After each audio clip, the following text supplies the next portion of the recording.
ఈ కార్యక్రమాన్ని వీక్షిస్తున్న మీ అందరికీ ప్రభువైన యేసుక్రీస్తు పేరిట, తండ్రి అయిన దేవుని పేరిట వందనాలు, శుభములు తెలియజేస్తున్నాను.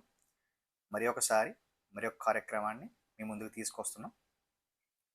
ఈ కార్యక్రమం మీ జీవితంలో ఎంతో మిమ్మల్ని బలపరచాలని, ఇది మీకు ఆశీర్వాదకరంగా ఉండాలని ప్రభువైన క్రీస్తుని, తండ్రి అయిన దేవుణ్ణి అడుగుతున్నాను. వెళ్దాం, వాక్యంలోకి వెళ్దాం. కీర్తనల గ్రంథము 36వ అధ్యాయం 7వ వచనంలో భక్తుడైన దావీదు గారు రచిస్తూ అంటారు, తండ్రి నీ కృప ఎంతో గొప్పది, నరులట ఆయన రెక్కల నీడలను ఆశ్రయిస్తున్నారట. దావీదు గారు అంటున్నారు, నీ కృప ఎంతో గొప్పది, నరులు నీ రెక్కల నీడను ఆశ్రయిస్తున్నారట. నిజమే, ఆయన కృప నిజంగానే గొప్పది. ఆ కృపకు కొలమానం లేదు, ఆ కృపకు తారతమ్యాలు లేవు, ఆ కృపకు కులమని తారతమ్యము లేదు, వర్గమని తారతమ్యం లేదు, మతమని భేదం లేదు. ఈ ప్రపంచంలో ఉన్న మనుషులందరి మీద ఆయన కృప ఏకరీతిగా ఉంది. అంతేకాదు, నరులట ఆయన రెక్కల నీడను ఆశ్రయిస్తున్నారట. ఆయన రెక్కలు నరులనట. ఆయన పక్షి తన పిల్లల్ని కాచినట్టు ఆయన నరులను కాస్తున్నాడట. దానికి ఈరోజు మీకు ఒక కథను మీ ముందుకు తీసుకురావాలనుకుంటున్నాను. ఒక భక్తుడైన రాజుగారి చరిత్రను మీ ముందుకు తీసుకురావాలనుకుంటున్నాను. బహుశా ఈయన చరిత్ర వింటే ఆయన కృప ఎంత గొప్పదో, ఆయన తన పిల్లల్ని ఎలా కాస్తున్నాడో మీకు బహుశా బాగా అర్థం కావచ్చు. మీరందరూ ఇది విన్న కథే. మరి ఒకసారి భక్తుల జీవితాన్ని గుర్తు చేసుకోవడం మన ఆత్మీయ జీవితానికి, మన జీవితానికి చాలా అవసరం అని నేను భావిస్తున్నాను. మరి ఒకసారి మీ ముందుకు ఆ రాజుగారి కథని తీసుకురావాలని ఆశపడుతున్నాను. యూదా రాజ్యానికి హిజ్కియా అనే ఒక రాజు ఉన్నాడట. యూదా రాజ్యానికి హిజ్కియా అనే ఒక రాజు ఉన్నాడు. ఆయన తండ్రి అయిన ఆహాజు దేవుని పట్టణమైన ఆ యెరూషలేంలో ఉండే ఆ దేవుని మందిరాన్ని, అతని తండ్రి అయిన ఆహాజు ఆ మందిరాన్ని మోయించాడట. ఆ మందిరానికి బదులు ఆ ఆహాజు విగ్రహాలను అక్కడ నిలిపాడట. ఉన్నతమైన స్థలములలో విగ్రహాలను నిలిపాడట. ప్యాగన్ గాడ్స్ అంటే బయలని, అషూరు దేవతల్ని పూజించడం మొదలుపెట్టాడట. యెరూషలేంలో ఉన్న దేవుని మందిరాన్ని తన తండ్రి అయిన ఆహాజు మూసివేయించాడట. తన తండ్రి అయిన ఆహాజు చనిపోయిన వెంటనే 25 సంవత్సరాలకే హిజ్కియా రాజు అయ్యాడు. 25 సంవత్సరాలంటే యవనస్తుడు కదండి. తండ్రి అయిన ఆహాజు చనిపోయిన వెంటనే ఆయనకి 25 సంవత్సరాలు రాగానే యోధా పట్టణానికి ఆయన రాజు అయ్యాడు. యవనస్తుని జీవితంలో ఎన్నో సందిగ్ధాలు ఉంటాయి. యవనస్తుల జీవితంలో ఎన్నో క్వశ్చన్స్ ఉంటాయి. ఈ రాజు ఎప్పుడైతే అధికారంలోకి వచ్చాడో, వచ్చిన వెంటనే ఫస్ట్ ఆయన చేసిన పని ఏంటో తెలుసా? మందిరాన్ని ఆయన బాగు చేయించాడట. మందిరాన్నట మళ్ళీ శుభ్రం చేయించాడట.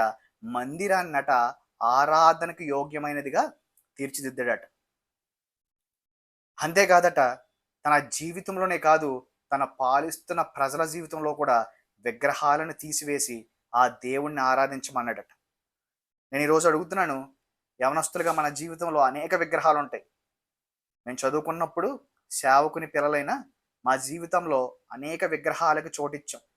అనేక వ్యసనాలకు మా జీవితాలను ఇచ్చాం. ఈ వ్యసనాలు ఒక్కొక్కసారి మనకి కాకుండా చేసేస్తాయి.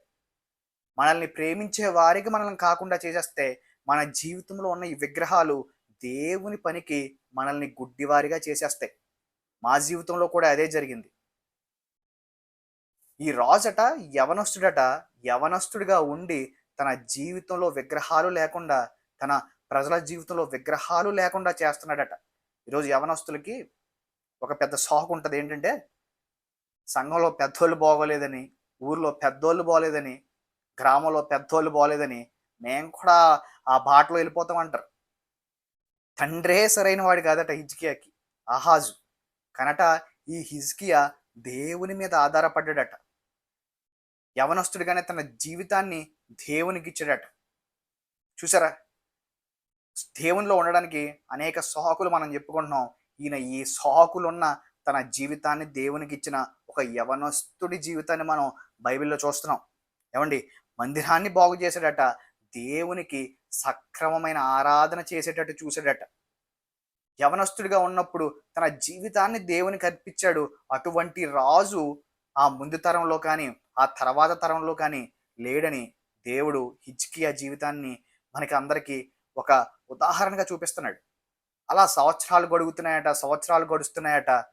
ఆయనకట ఇంచుమించు 39 సంవత్సరాలు వచ్చినాయట. రాజ్యాన్నట నమ్మకంగా పాలిస్తున్నాడట.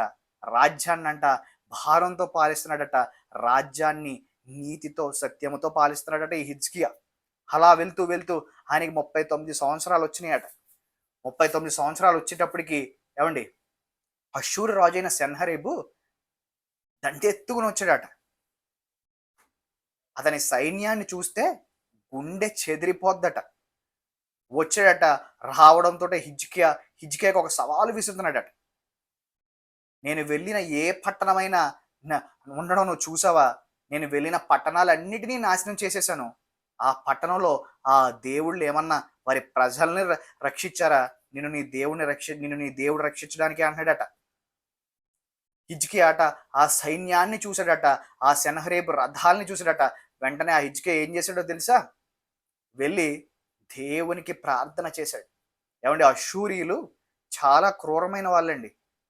అష్షూరీయులు వెళ్ళిన పట్టణాన్ని చిన్న ఇటక ముక్కైనా లేకుండా చేసేవారు.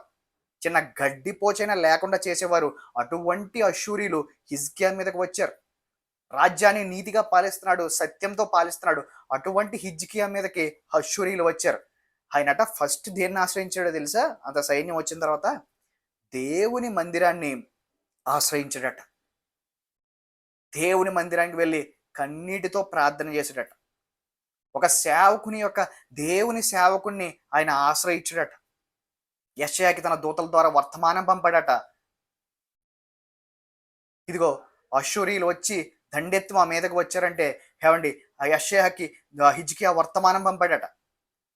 దేవుని మందిరంలో తన ప్రార్థనతో దేవుని ఆశ్రయించాడట. ఒక సేవకుని ఆశ్రయించాడట. దేవుడట తన దూతని పంపి ఇంచుమించు ఒక్క రోజులో 1,85,000 మందిని సంహరించాడట. ఏమండి? హిజ్కియా జీవితంలో మనం చూస్తున్నాం.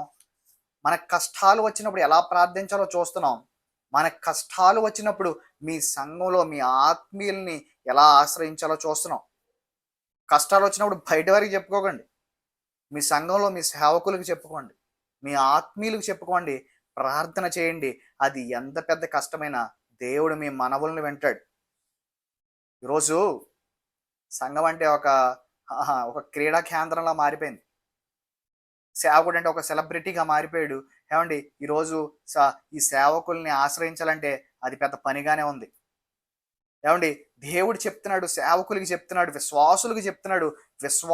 విశ్వాసులకి సేవకులకి మధ్యన ఉండవలసిన ఒక సంబంధాన్ని దేవుడు తెలియజేస్తున్నాడు. ప్రార్థించడం దేవుని తెలియజేస్తున్నాడు హిజ్కియా జీవితం ద్వారా. ఏమండి? యెషయా ప్రార్థించడట. దేవుడట ఇంచుమించు 1,85,000 మందిని 1,85,000 మందిని ఒక రోజులో సంహరించడట. ఎంత గొప్ప దేవుడు అండి! కష్టాలు ఎన్నొచ్చినా, సముద్రమే మన మీద చెలరేగిన, ఏమండి ఆకాశమే మన మీద వచ్చి పడినా, ఇదిగో రక్షించే దేవుడు మన పక్షాన ఉన్నాడు. ఏమండి? రక్షించే తండ్రి మన పక్షాన ఉన్నాడు. తన పిల్లల్ని తన రెక్కల క్రింద కాచే దేవుడు మన పక్షాన ఉన్నాడు. ఏమండి? అలా వెళ్తున్నాడట. అలా వెళ్తున్నప్పుడు హిజ్కియా జీవితంలో మరణకరమైన రోగం వచ్చిందట. మరణకరమైన రోగం వచ్చిందట. ఏమండి? అప్పుడట యెషయా గారు వచ్చి, ఇక నీకు టైం అయిపోయింది, నీ సమయం ఈ లోకంలో అయిపోయింది, సర్వ శరీరులు పోవలసిన మార్గంలో నువ్వు పోవాలన్నప్పుడు ఆయనట గోడ వైపు తిరిగి దేవునికి ప్రార్థిస్తున్నాడట. తండ్రి, నీ సన్నిధిలో నేను ఎలా నడుచుకున్నానో గుర్తు చేసుకో తండ్రి. తండ్రి, నీవే అద్వితీయ దేవుడివి, నీ సన్నిధిలో నేను ఎలా నడిచానో గుర్తు చేసుకో తండ్రి అని ప్రార్థిస్తున్నాడట. ఏమండి? ఈరోజు ఆ ధైర్యం మనకు ఉందండి? ఏదన్నా కష్టం వచ్చినప్పుడు, ఏదన్నా విపత్తుకరమైన పరిస్థితి మన మీద వచ్చినప్పుడు మనం తిరిగి దేవునికి ప్రార్థించగలమా? మన నమ్మకమైన జీవితాన్ని ఆయన దగ్గర చూపెట్టగలమా? ఆయన సన్నిధిలో మనం అలా నడుచుకుంటున్నామా? హిజ్కియా ప్రార్థిస్తున్నాడట, నీ సన్నిధిలో నేను ఎలా నడుచుకున్నానో గుర్తు చేసుకో తండ్రి అని. ఏమండి, యవనస్తుడిగా ఉన్నప్పుడు తన జీవితాన్ని దేవునికి అప్పగిచ్చాడు. యవనస్తుడిగా ఉండగానే దేవుని మందిరం పట్ల తన ఆసక్తిని చూపించాడు. యవనస్తునిగా ఉండగానే తన జీవితంలో ఉన్న విగ్రహాలను తొలగించాడు. ఏవండి, కష్టాలొచ్చినా, తుఫానులు చెలరేగినా దేవుని మీద ఆశ్రయపడ్డాడు. ఒకవేళ ఆశ్రయపడితే అట, ఆ దేవుడు తప్పకుండా సమాధానం ఇస్తాడట. హిజ్కియాని ఆ మరణకరమైన రోగం నుండి బాగు చేశాడట. ఇంచుమించు 15 సంవత్సరాల ఆయుష్ హిజ్కియాకి ఇచ్చాడట. ఏమండి, అంతేకాదు, జబులోను నుంచి హిజ్కియాకి హిజ్కియాకి వయసు పెరిగే కొద్దీ అతని జీవితంలో ఒక విషయం జరిగింది. ఏమండి, మన జీవితంలో కూడా ఒకసారి తప్పిపోతూ ఉంటాం కదండి. ఏమండి, హిజ్కియా జీవితంలో ఒక విషయం జరిగింది. జబులోను నుంచి అంట దూతలు వచ్చి అతని రాజ్యాన్ని చూడాలనుకున్నారట. హిజ్కియా ఏది మరుగు చేయకుండా అంత ఆ జబులోని యొక్క ఆ రాజ్యంలో వచ్చిన దూతలకి చూపించాడట. దేవుడట హిజ్కియాతో మాట్లాడాడట. దేవుడు ఏమని మాట్లాడాడంటే, ఇగో నువ్వు చేసిన పనికి నీ రాజ్యాన్ని లేకుండా చేసేస్తానన్నప్పుడు హిజ్కియా అట కన్నీటితో ప్రార్థన చేశాడట. దేవుని పక్కన తనకున్న విధేయత అయిన హృదయాన్ని చూపించాడట. నీ చిత్తం ప్రభువా అని ఆయన చిత్తానికి ఒప్పుకున్నాడట. కాబట్టి కొన్ని సార్లు తప్పిపోయినప్పుడు దేవుని చిత్తాన్ని మనం తెలుసుకోవాలి, ఆయన చిత్త ప్రకారంగా నడుచుకోవాలి. ఒక యవనస్తుడిగా తన జీవితాన్ని దేవునికి అప్పగిచ్చాడు. ఒక మధ్య వయస్కుడిగా తన మీదకి ఎన్ని కష్టాలు వచ్చినా ప్రార్థన ద్వారా దేవుని మీద ఆధారపడడం నేర్చుకున్నాడు. మరణకరమైన రోగంలో తన నమ్మకమైన స్థితిని దేవుని గుర్తు చేసుకోమన్నాడు. అంతేకాదు, దేవుడు దండించినప్పుడు దేవుని దండతకు విధేయత చూపించాడు. ఈరోజు సంఘానికి ఉండవలసిన లక్షణాలు ఇవే. సంఘంలో ఉన్న మనుషులకు ఉండవలసిన లక్షణాలు ఇవే. దేవుడు అంటున్నాడు, అందుకనే దావీదు గారు అంటున్నారు, ఆయన కృపట ఎంతో గొప్పదట. నీ జీవితంలో ప్రతిసారి ఆయన కృపను చూస్తున్నాం. ఈరోజు ఎంతో మంది మనతో సమానులు, మనతో చిన్నవారు, మనకంటే పెద్దవారు ఈరోజు లోకంలో లేనప్పుడు మనమైతే ఆయన కృప ద్వారా ఇదిగో ఈ ఉదయకాల సమయాన్ని చూస్తున్నాం. ఏమండి, నరులట ఆయన రెక్కల నీడలను ఆశ్రయిస్తున్నారట. ఏమండి, తల్లైనా మనల్ని మర్చిపోతుందేమో కానీ ఆ దేవుడట మనల్ని మర్చిపోడట. ఆయన రెక్కల నీడట మనల్ని అలా క్రప్పుతుందట. ఈ లోకంలో ఉన్న ఈ విషయం నుంచి, ఈ లోకంలో ఉన్న ఈ బలత్కారం నుంచి, ఈ లోకంలో ఉన్న ఎన్నో విషయాల నుంచి ఆయన రెక్కల నీడ మనల్ని కాచి కాపాడుతుంది. ఒకవేళ యవనస్తుడిగా ఉండగానే మీ జీవితాన్ని హిజ్కియా అప్పగించినట్టు దేవునికి అప్పగిస్తే, ఒకవేళ కష్టాలు వచ్చినప్పుడు మీ జీవితాన్ని ప్రార్థన ద్వారా మీరు సరిదిద్దుకుంటే, ఇదిగో ఆ దేవుని కృపను మీ జీవితాల్లో చూస్తారు. ఆ దేవుని మీద ఆధారపడండి, ఆయన రెక్కల నీడను ఆశ్రయించండి, మీ ప్రార్థనలకు ఆయన జవాబిస్తాడు. ఈరోజు నేను ఇదే చెప్పాలనుకున్నాను.